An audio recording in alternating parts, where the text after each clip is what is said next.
حلوے کھانا، شیرویاں لینا، ناریل دینا اور ہاتھ چموانا، ٹھیک ہے یہ سارے معاملات کرو، لیکن جب دین پہ وقت آئے تو سید الساجدین کی سنت کو زندہ کرتے ہوئے جیل میں بھی جاؤ، پھر ظالم حکمرانوں کے سامنے کھڑے ہو کے کلمہ حق بھی بیان کرو۔ سب سے زیادہ زیادتی جو پاکستان کے مسلمانوں اور پاکستان کے ساتھ کی گئی ہے وہ یہی کی گئی ہے، یہ نعرہ جو دیا گیا ہے، یہ جو بات کی گئی ہے کہ سیاست کا دین سے کوئی تعلق نہیں، دین امن کا درس دیتا ہے۔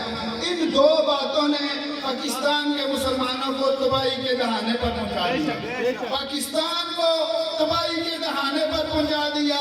دوستان محترم، یہ بات اسلام کے بھی خلاف ہے، یہ بات قائد اعظم رحمت اللہ علیہ کے نظریات کے بھی خلاف ہے، یہ بات علامہ اقبال رحمت اللہ علیہ کے نظریات کے بھی خلاف ہے، اور یہ آئین پاکستان کے بھی خلاف ہے۔ میرے قائد جب بھی حضور علیہ السلام کا آخری خطبہ جسے خطبۃ الوداع کہا جاتا ہے پڑھتے تو ساتھ کہتے یہ میرے آقا و مولا کا مکمل سیاسی خطبہ ہے۔ قائد اعظم محمد علی جناح علیہ رحمہ سے یونیورسٹی کے ایک سیشن میں ایک طالب علم نے سوال کیا کہ محمد علی جناح شاید میری باتیں کڑوی ہوں لیکن ہمارے قائد نے ہمیں یہی درس دیا ہے، انہوں نے کرامتیں یا معجزے نہیں بیان کیے، انہوں نے دین بیان کیا ہے، اور وہ دین بیان کیا ہے جو اس وقت نہ مسجد میں بیان ہو رہا تھا، نہ مدرسے میں بیان ہو رہا تھا، اور نہ خانقاہ میں بیان ہو رہا تھا۔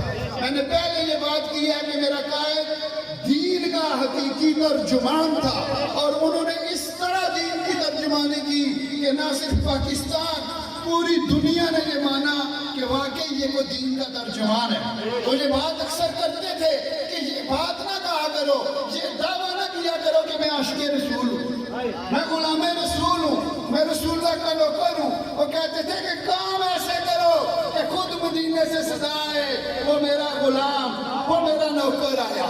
تو انہوں نے ثابت بھی یہ کیا کہ جب وہ آقا سے ملنے کے لیے گئے، جب انہوں نے یہاں سے جانے کا ارادہ کیا تو نہ صرف پاکستان، پوری دنیا کو کہا گیا کہ آؤ آؤ دیکھو آج حضور کا وفادار ان سے ملنے کے لیے آ رہا ہے، آؤ آؤ دنیا والوں دیکھو آج حضور کا نوکر حضور سے ملنے کے لیے جا رہا ہے، دنیا والوں دیکھو آج خواجہ حسین رضوی جس نے اپنی زندگی کی آخری سانس تک حضور علیہ السلام کے ختم نبوت اور ناموس رسالت پہ پہرا دیا ہے، آج وہ آقا سے ملاقات کے لیے جا رہا ہے۔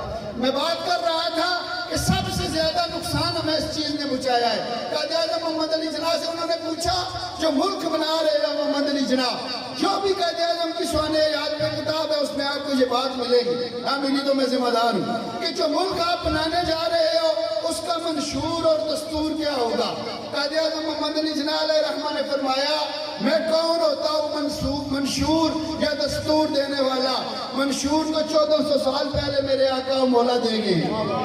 علامہ اقبال نے تو کافی دفعہ یہ بات کہی ہے کہ سبق پھر پڑھ، صداقت کا، عدالت کا، شجاعت کا، لیا جائے گا تجھ سے کام دنیا کی امامت کا۔ وہ صرف مسجد کی امامت کے قائل نہیں تھے، انہوں نے مسلمانوں کو بیدار کیا، انہوں نے کہا کہ صرف مسجد میں، خانقاہ میں، مدرسے میں بیٹھ کے اللہ اللہ کرنا یہ دین کا مقصود نہیں ہے۔ جو ملک بنے اس دنیا میں، اس دنیا کے تخت پہ بیٹھ کے تاجدار ختم نبوت کا نعرہ لگانا اور رسول اللہ کے دین کو نافذ کرنا یہ دین کا مقصود ہے۔ دوستان محترم، آئین پاکستان میں یہ بات واضح لکھی ہے، پہلی شک ہے یہ، بنیادی شک ہے یہ کہ جو بھی اس ملک میں قانون سازی ہوگی، جو بھی قانون بنے گا وہ قرآن اور سنت کے مطابق بنے گا۔ ملک میں کوئی بھی قانون قرآن اور سنت کے مخالف نہیں بن سکتا۔ مجھے بتاؤ کہ وہ لوگ قرآن اور سنت کے مطابق اس ملک میں قانون سازی کریں گے جن کو درود شریف ہی پڑھنا نہیں آتا، جن کو دعائے قنوت ہی نہیں آتی، وہ قانون سازی قرآن اور سنت کے مطابق کریں گے؟ جنہوں نے اس دور میں 16 شراب کے لائسنس جاری کر دیے کہ جناب شراب بیچو، شاید اکثر لوگوں کو نہ پتا ہو، نواز شریف کے دور میں 4 ہوٹلوں کے پاس شراب کے لائسنس دے کے شراب بیچو۔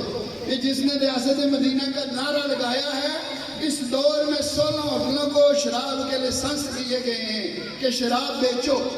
اسلام اور پاکستان کے آئین کی مخالفت یہ لوگ کر رہے ہیں۔ وہ لوگ قرآن اور سنت کے مطابق قانون سازی کریں گے جنہوں نے اسمبلیوں میں بیٹھ کے ختم نبوت کے قانون پہ ڈاکہ ڈالا۔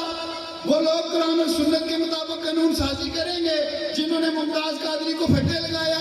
وہ لوگ قرآن اور سنت کے مطابق قانون سازی کریں گے جنہوں نے عسکر ملونہ کو اس ملک سے بھگایا۔ وہ لوگ قرآن اور سنت کے مطابق قانون سازی کریں گے جنہوں نے آتے ہی کہا جی ہم نے مشیر خزانہ قادیانی کو رکھنا ہے۔ دوستان محترم، صرف یہ بات کہنے سے کہ میں رسول اللہ کا عاشق ہوں، رسول اللہ کا غلام ہوں، یہ بات ایسے نہیں ہو سکتی ہے۔ اپنے آپ کو عاشق اور وفادار ثابت کرنے کے لیے وفاداروں کی صفوں میں کھڑا ہونا ہوگا، وفاداروں کے ساتھ اس دنیا میں کھڑا ہونا ہوگا۔ نور خان صاحب یہ بات کہہ گئے ہیں کہ جو امام حسین کے سامنے کھڑے تھے وہ بھی نماز پڑھتے تھے، وہ بھی اذان دیتے تھے۔